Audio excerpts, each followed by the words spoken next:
दोपहर के 3:30 बज चुके हैं। आप देख रहे हैं आज तक, आपके साथ मैं हूं चित्रा त्रिपाठी। इस वक्त की सबसे बड़ी खबर, सिर्फ आधे घंटे का और इंतजार। 30 मिनट के बाद महागठबंधन के नेताओं के साथ मुख्यमंत्री नीतीश कुमार पहुंचने जा रहे हैं राजभवन, और वहां पर एक तरफ महागठबंधन के नेता अपना समर्थन पत्र सौंपेंगे, तो वहीं दूसरी तरफ नीतीश कुमार इस्तीफा देंगे और फिर महागठबंधन के साथियों के साथ मिलकर बनाएंगे अपनी नई नवेली सरकार। नीतीश के साथ महागठबंधन के नेता भी जाएंगे। ये बड़ी खबर इस वक्त सामने आ रही है। और आपको बताते चले, जेडीयू सूत्रों ने जो मुझे जानकारी दी है, नीतीश कुमार के घर के भीतर शिवानंद तिवारी, जो कि आरजेडी के नेता है, दिग्गज नेता, वो इस वक्त बने हुए हैं। थोड़ी देर में राज्यपाल से मिलेंगे। ये बड़ी खबर। अंजना ओम कश्यप मेरे सहयोगी मुख्यमंत्री निवास से बनी हुए हैं। हिमांशु मिश्रा भी हमारे साथ जुड़े हुए हैं, आशुतोष भी हमारे साथ।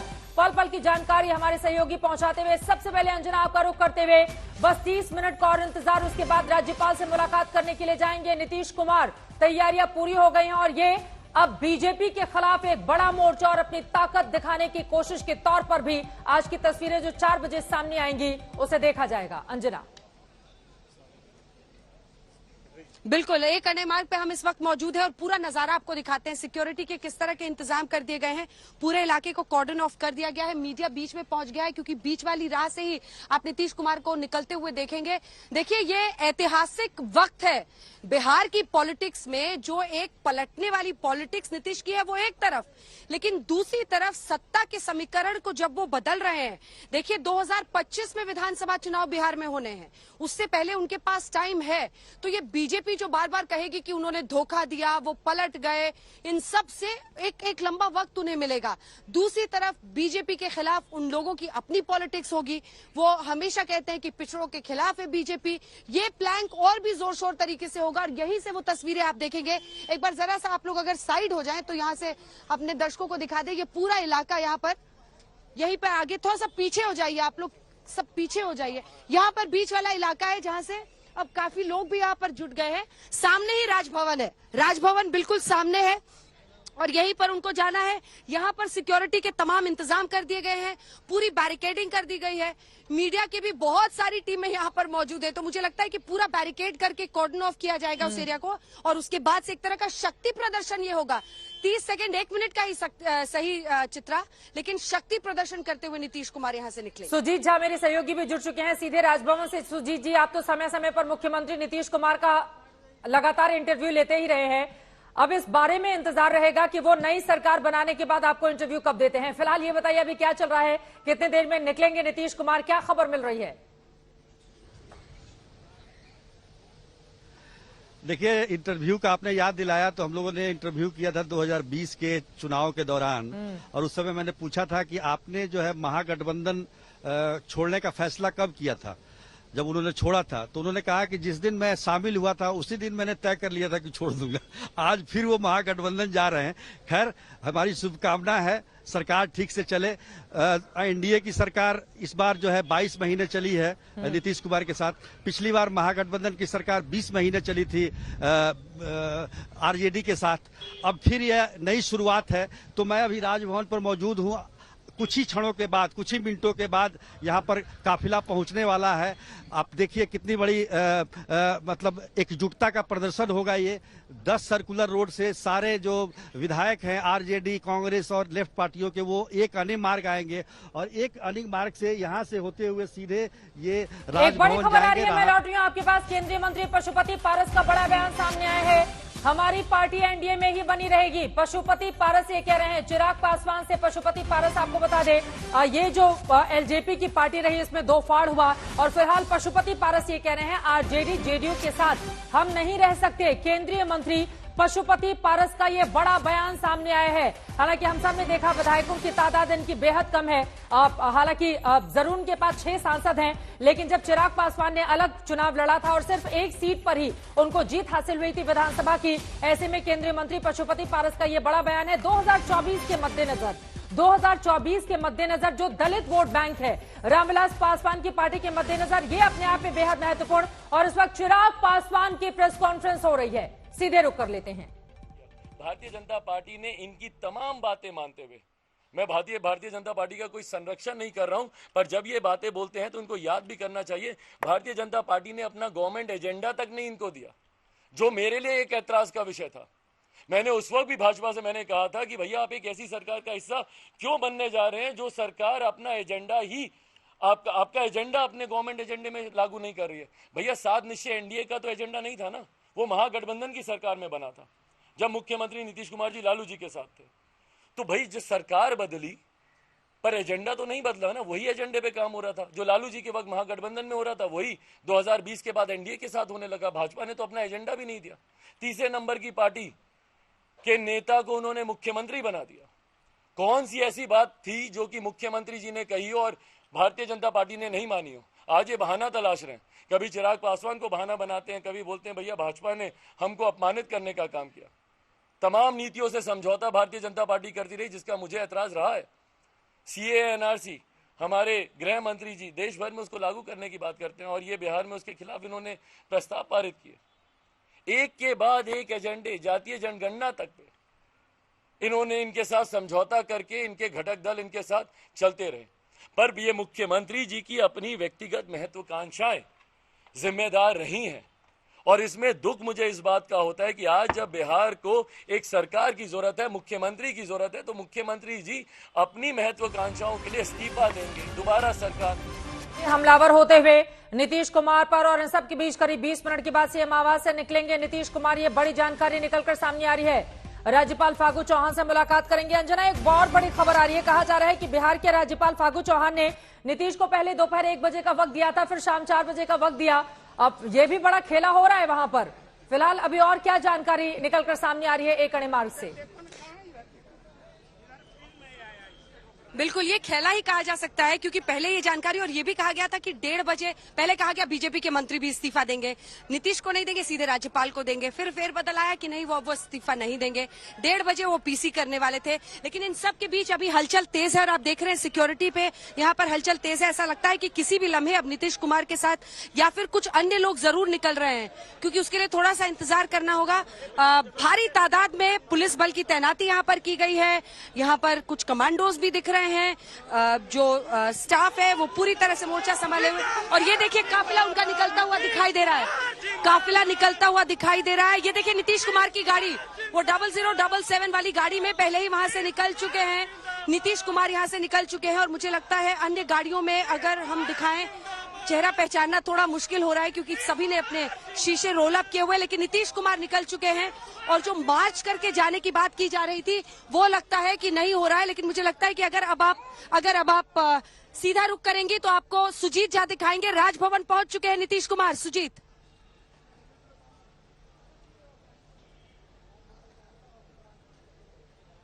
जानकारी दें, राजभवन पहुंच चुके हैं। ये तस्वीरें आपके सामने है। निकल चुके हैं एक अणे मार्ग से मुख्यमंत्री नीतीश कुमार और अब सीधे पहुंच रहे हैं। हालांकि पहले कहा जा रहा था कि बकायदा मार्च करते हुए महागठबंधन के तमाम नेताओं के साथ वो पहुंचेंगे, लेकिन ऐसा नहीं हुआ। 4 बजे का वक्त था लेकिन 3:38 ही हो रहे हैं।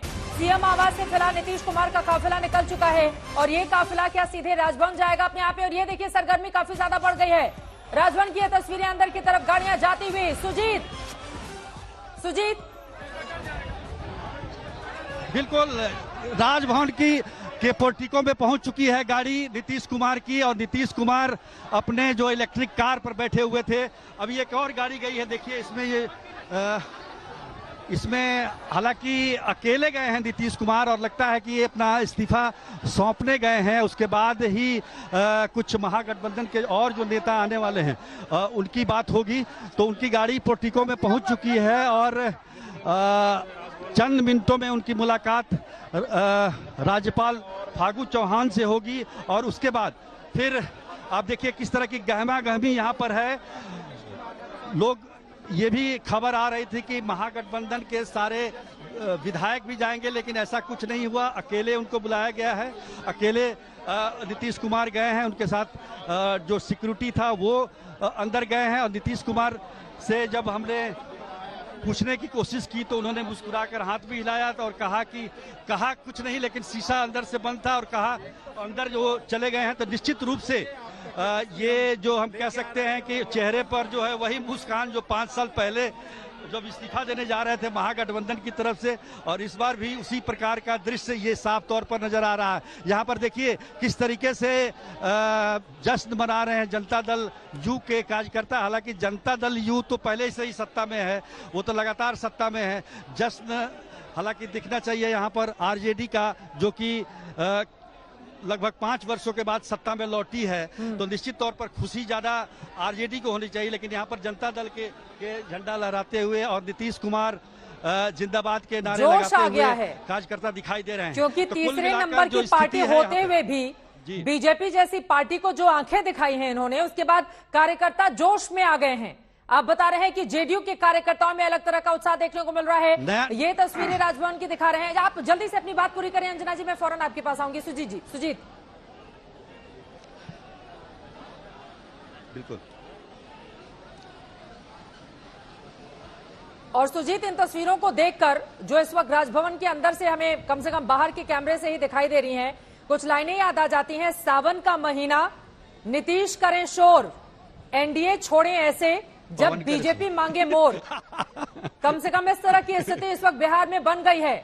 ये तस्वीरें सुजीत, मैं चाहूंगी इस पर आप टिप्पणी करें, उसके बाद अंजना के पास जाऊंगी। मोर मांगने की नहीं, मोर मांगने की बात आपने कही है, तो मोर तो ज्यादा जेडीयू मांग रहा था, जिसकी वजह से ये सारा कुछ हुआ है। केंद्रीय मंत्रिमंडल में हिस्सेदारी का मामला हो, चाहे जो भी। लेकिन आज एक महत्वपूर्ण बात कही है और जिसका गवाह हम लोग भी हैं। जब केवल अकेले नीतीश कुमार को दोष नहीं दिया जा सकता। जब सरकार बनी थी, जब महागठबंधन छोड़कर नीतीश कुमार जब आए थे एनडीए में, और उस समय प्रधानमंत्री पहली बार आए थे, पटना विश्वविद्यालय में कार्यक्रम था और नीतीश कुमार ने पटना विश्वविद्यालय को केंद्रीय विश्वविद्यालय का दर्जा देने की मांग मंच से की थी।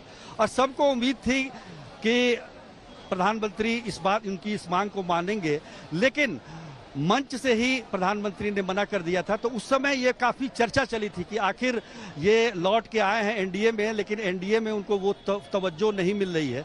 5 साल 22 दिन का समय इन्होंने बिताया बीजेपी के साथ, और आज जब छोड़ने का मौका आया तो आज वो कह रहे हैं कि अपमान, बीजेपी ने लगातार हमारा अपमान किया है। तो एक अपमान मान लिया जाए कि वो होगा, अब दूसरा तो लगातार होता रहा है। अब आगे किस मायने में उन्होंने कहा है, आरोप लगाए गए हैं। लेकिन जब गृह मंत्री और बीजेपी के राष्ट्रीय अध्यक्ष जेपी नड्डा पहुंचकर 200 सीटों के लिए मंथन करते हैं, इसी वजह से मैंने लिखा कि बीजेपी मांगे मोर। तब उसके बाद नीतीश कुमार की भौएं और ज्यादा टेढ़ी हो जाती हैं। सीधे अंजना का रुख करते हुए, अंजना, लेकिन ये भी बड़ा दिलचस्प है। देखिए, नीतीश कुमार मतलब अच्छे दिन कभी 2017 के सावन के महीने में वो बीजेपी के लिए लेकर आते हैं, तो कभी 5 सालों के बाद उस तरह के अच्छे दिन वो आरजेडी के लिए लेकर आते हैं। और उनके अच्छे दिन तो बीते 20 सालों से बने हुए हैं। भले ही पार्टी कोई भी उनका समर्थन करे, मुख्यमंत्री की उनकी अपनी कुर्सी उन्हीं के साथ चिपकी रहती है। बिल्कुल यूनिक नेता है इस मामले में नीतीश कुमार। आप कल्पना नहीं कर सकते, अपने बलबूते वो कभी बहुमत ला नहीं पाए बिहार में, लेकिन दूसरे के सहारे हमेशा वो सरकार बना ले गए बिहार में। ये उनकी पूरी पॉलिटिक्स है, और उनकी पॉलिटिक्स यही है कि यहाँ से निकलते, यहाँ पर पहुँचते, कहते अब इसके साथ मेरा हनीमून खत्म, दे दी एक चिट्ठी। अब 20 महीने उनके साथ चला, 22 महीने इनके साथ, फिर आज पहुंच गए मुस्कुराते हुए। जाएंगे वहां, चिट्ठी देंगे, बोलेंगे अब मेरी नहीं निभरी इनके साथ, वापस जा रहे हैं अब तेजस्वी यादव के पास। तो इसीलिए आरजेडी कह रही है कि राज तिलक की करो तैयारी, फिर आ गए हैं लालटेनधारी। लेकिन ये हम आपको दिखा देते जरा नजारा, इसलिए हम राजेंद्र चौक पे ही चढ़ गए थे कि यहाँ से देखिए राजभवन का पूरा नजारा। नीतीश कुमार के झंडों के साथ आपको मुश्किल से कितने में गिन सकती हूँ, 1 2 3 4 5 6 7 लोग हैं, 7 झंडे हैं, और कुछ नेता उनके साथ, कुछ जो जेडीयू के लोग हैं वो यहाँ पर पहुंचे हैं। कुछ देर पहले जब हम लोग लाइव कर रहे थे तो आरजेडी के कई लोग थे, और कई लोग के साथ खिलाना चाहते हैं ना। चलिए अब साइड होइए, लाइव रिपोर्टिंग होने दीजिए। आपके राज्य में सरकार बदल गई है, तो इनके राज्य में सरकार बदल गई है, लेकिन बिहार की ऐसे कब बदलेगी इसका आप सोचिए ना कि भ्रष्टाचार के प्लान पर तेजस्वी को छोड़ा था, आरसीपी सिंह के खिलाफ आप भ्रष्टाचार की फाइलें खोल रहे हैं, और इधर आप भ्रष्टाचार का आरोप जिनके साथ आपने लगाया था उन्हीं के साथ दोबारा सरकार में आ रहा है। लेकिन आज फोकस की बात यही होगी कि तेजस्वी यादव को वाकई डेप्यूटी चीफ मिनिस्टर मुख्यालय मिल जाता है तो आरजेडी की बड़ी कामयाबी होगी।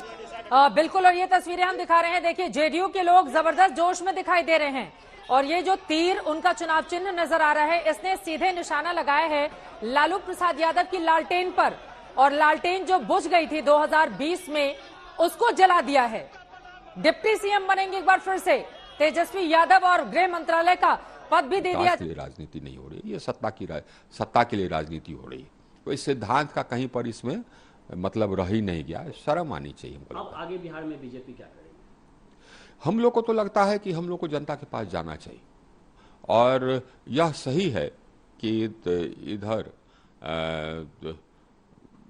जनता को हम लोग पुनः हमको लगता है कि सीधे अकेले हम लोग को जनता के पास जाएं और हम लोग तैयारी करें कि साहब अगली बार जब चुनाव आवे तो हम एक विकल्प दें, सशक्त विकल्प दें। हम अकेले विकल्प दे सकते हैं, इसमें हमको कहीं कोई डाउट नहीं। और हम लोग जो विकल्प देंगे वो विकल्प देंगे कि ईमानदार सरकार का, एक मजबूत सरकार का। सांसद आरके सिंह को आप सुन रहे थे। बीजेपी की ये पहली प्रतिक्रिया है नीतीश कुमार के खिलाफ। उनका ये कहना है कि हम बेहतर विकल्प देंगे और अब हमें जनता के बीच जाना चाहिए। ये पहली प्रतिक्रिया भारतीय जनता पार्टी की, क्योंकि अब तक हम सब ने देखा बीजेपी के कितने भी नेताओं से सवाल पूछो सब लोग गोलमोल जवाब देते हुए नजर आए, लेकिन केंद्रीय मंत्री आरके सिंह जो बिहार के आरा से सांसद भी हैं, उनका ये कहना है हम लोगों को जनता के पास आना चाहिए। आरके सिंह की ओर से यह बयान दिया गया है, बेहतर विकल्प हम देंगे, बीजेपी अपने दम पर विकल्प दे सकती है। आरके सिंह ये दावा करते हुए हिमांशु मिश्रा के पास एक बार जल्दी से चलेंगे। हिमांशु, अब ऑप्शन क्या है बीजेपी के पास? मतलब इन्होंने आपको छोड़ दिया, धोखा दिया या जो भी किया, अब आपके पास ऑप्शन तो यही है कि आप जनता के बीच जाइए। और आरके सिंह की ये पहली प्रतिक्रिया बीजेपी खेमे से और क्या कहती है हिमांशु? देखिए, जो आरके सिंह बात करें, यही बात तो मैं चित्रा पहले कह रहा था कि भारतीय जनता पार्टी इस चीज को पूरी तरीके से इनकैश करेगी, भुलाने की कोशिश करेगी कि नीतीश कुमार ने उनको धोखा दिया है, उन्होंने उनको सम्मान दिया था। तो इसीलिए भारतीय जनता पार्टी की आज कोर ग्रुप की बैठक है, केंद्रीय नेतृत्व की तरफ से डायरेक्शन आ चुके हैं कि नीतीश कुमार की ये जो महागठबंधन की सरकार है इसके खिलाफ जो है पूरे बिहार के अंदर जो है वो एक तरीके से आंदोलन चलाया जाएगा और हो सकता है कि एक यात्रा निकाली जाए नीतीश कुमार की ये जो महागठबंधन की सरकार बनने जा रही है इसके खिलाफ। तो भारतीय जनता पार्टी के पास इस वक्त जो है करने को बहुत कुछ नहीं रह गया है, लेकिन इतना जरूर है कि भारतीय जनता पार्टी जरूर चाहेगी कि 2024 का जो चुनाव है वो भारतीय जनता पार्टी और मजबूती के साथ लड़े और उसके अंदर कहीं ना कहीं भारतीय जनता पार्टी को उतनी ही सीटें मिले जितनी 2014 में और 19 के चुनाव में मिली थी। और भारतीय जनता पार्टी इस बार जरूर चाहेगी कि भारतीय जनता पार्टी एक ऐसे चेहरे को वहां पर पेश करे जो नीतीश कुमार के सामने खड़ा होके जो है वो ये कह सके कि भारतीय जनता पार्टी का एक नेता मैं हूं, और साथ में प्रधानमंत्री नरेंद्र मोदी के चेहरे को लेकर आगे बढ़े और पार्टी को आगे विस्तार करे। जेपी नड्डा ये बात पहले ही कह चुके हैं कि हमको 240 सीटों पर जो है वो अपने आप को मजबूत करना होगा, यानी कि प्रत्येक विधानसभा सीटों पर जो है आपको मजबूती के साथ दिखना होगा। कहीं ना कहीं ये बात आपकी बातों से एक बड़ी बात निकलकर सामने आई है। एक बड़ी बात निकलकर फिलहाल ये 3 तस्वीरें जल्दी से दिखा देते हैं, फिर होंगे साथ साथ लालू यादव और नीतीश कुमार। आपको बता दें कि छात्र जीवन से ही दोनों एक दूसरे के साथ राजनीति में अहम किरदार निभाते हुए चले आए हैं और तब से लेकर आज तक कभी उतार कभी चढ़ाव दोनों के जीवन में देखने को मिला है। लालू यादव जब बीमार थे तो उनसे मुलाकात करने के लिए नीतीश कुमार अस्पताल पहुंचे थे, वो तस्वीरें भी आपके सामने है। इफ्तार पार्टी थी तब जब नीतीश कुमार वहां पर पहुंचे हुए थे, मुस्कुराती हुई बड़ी सारी तस्वीरें भी सामने आई थी। उनके बगल में तेज प्रताप यादव आपको दिखाई दे रहे हैं। ज्यादा दिन नहीं हुआ, कुछ दिन पहले ही उनकी ओर से कहा गया था कि नीतीश कुमार से हमारी गुपचुप बातचीत चल रही है। हालांकि तेज प्रताप की बातों को किसी ने सीरियसली तब नहीं लिया था, लेकिन अब ऐसा लग रहा है कि वो बातें वो कहना तो खुलकर चाह रहे थे, लेकिन पार्टी का दबाव होगा इस वजह से खुलकर कह नहीं पाए थे। एक बार सुजीत झा का रुख करते हुए, सुजीत देखिए, एक बात तो सफेद 20 सालों से वो भले ही मुख्यमंत्री हो, बीच में जीतन राम मांझी वाले अगर हम एपिसोड को छोड़ दें तो, लेकिन नीतीश कुमार अपने बलबूते कभी भी सत्ता में नहीं आए।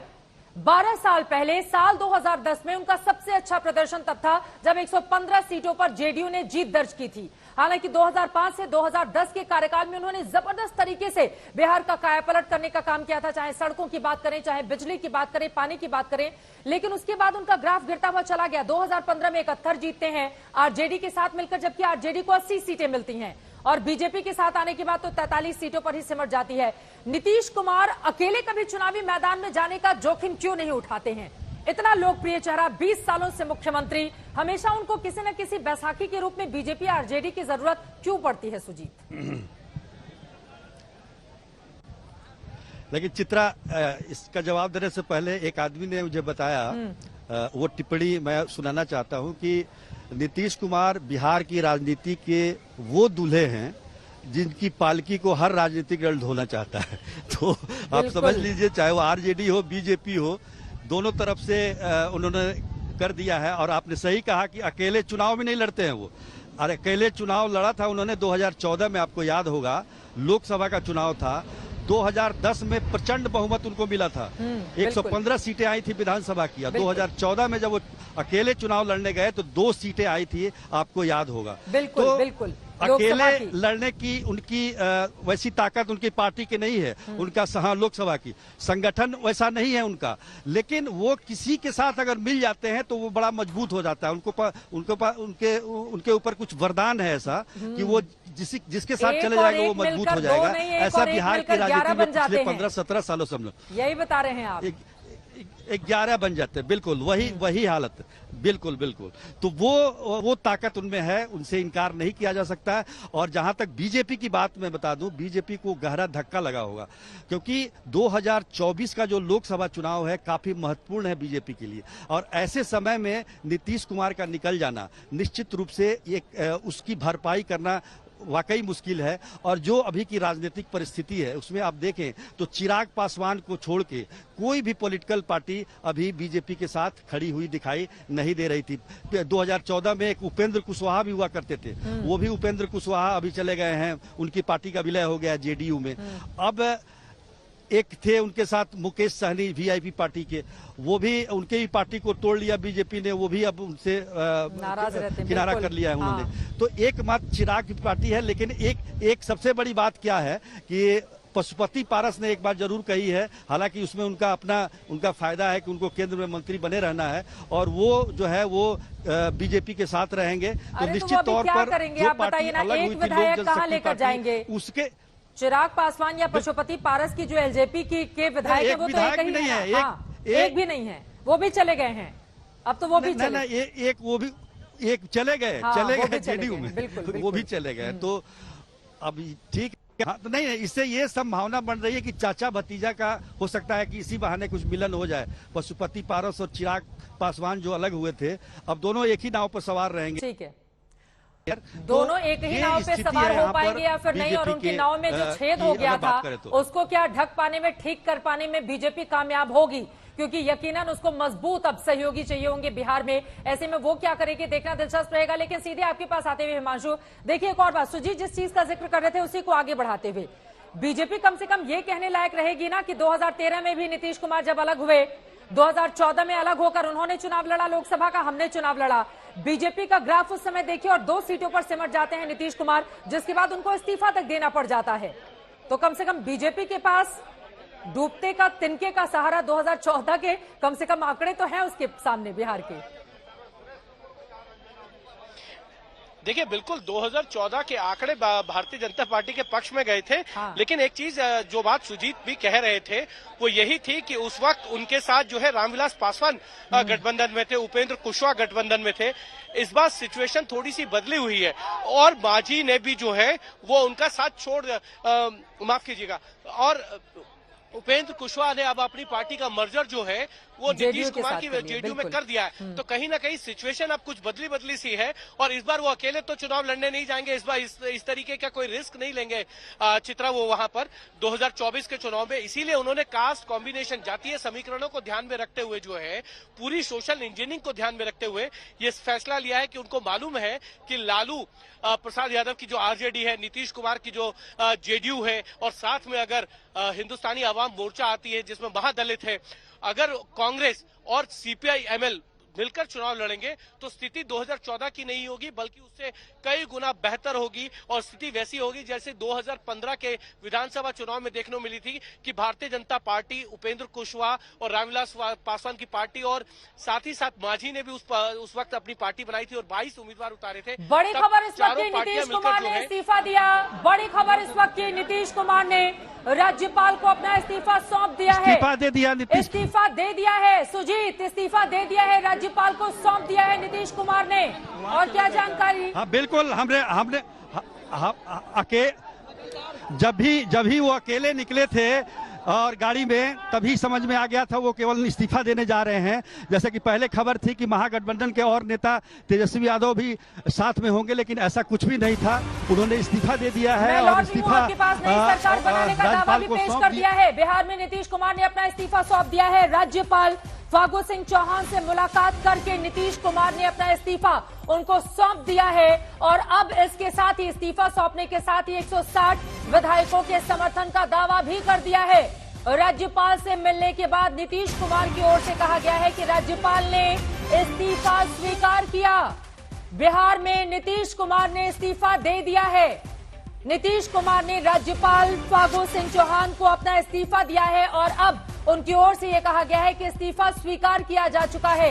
160 विधायकों के समर्थन का दावा इसके साथ ही नीतीश कुमार ने कर दिया है, जिसमें आरजेडी के 79, 19 कांग्रेस पार्टी के लेफ्ट पार्टियों का जो समर्थन पत्र था वो भी राज्यपाल को उनकी ओर से सौंप दिया गया है। इस वक्त की सबसे बड़ी खबर, बिहार में नीतीश कुमार ने राज्यपाल फागू चौहान को अपना इस्तीफा सौंप दिया है।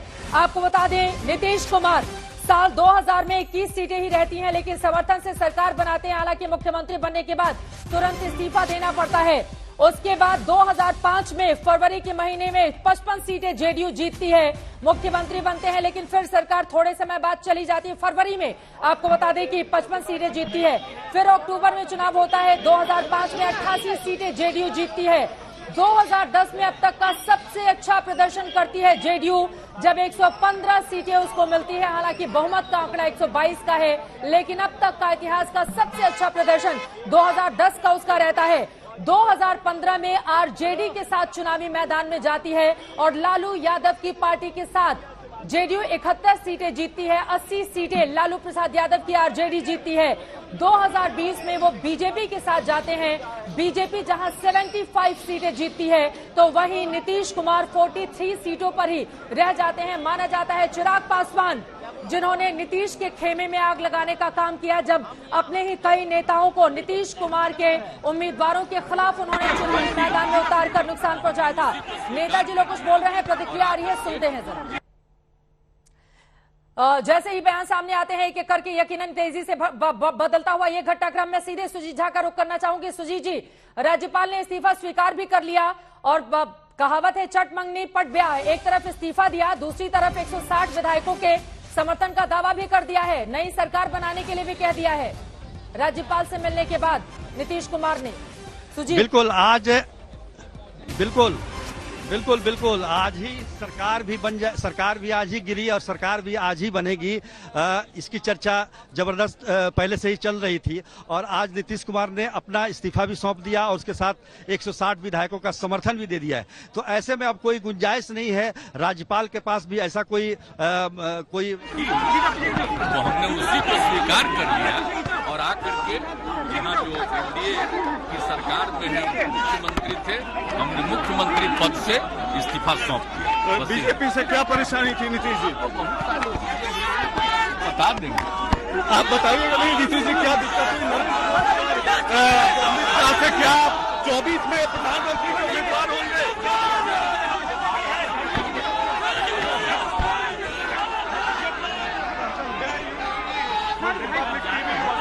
नीतीश कुमार को आप सुन रहे थे। पत्रकारों ने जब उनसे सवाल पूछा, उन्होंने कहा कि हमने एनडीए छोड़ दिया है। नीतीश ने नई सरकार बनाने का दावा भी पेश किया है। जब पत्रकारों ने सवाल किया आपने बीजेपी को क्यों छोड़ा, तो उन्होंने कहा बता तो दिया है। उसके बाद वो गाड़ी में बैठ जाते हैं। राज्यपाल से मुलाकात के बाद नीतीश कुमार की चुप्पी टूटी और उनकी ये पहली प्रतिक्रिया, राज्यपाल ने हमारा इस्तीफा स्वीकार कर लिया है और हमने एनडीए छोड़ दिया है। नीतीश कुमार की ओर से ये बड़ा बयान सामने आया है।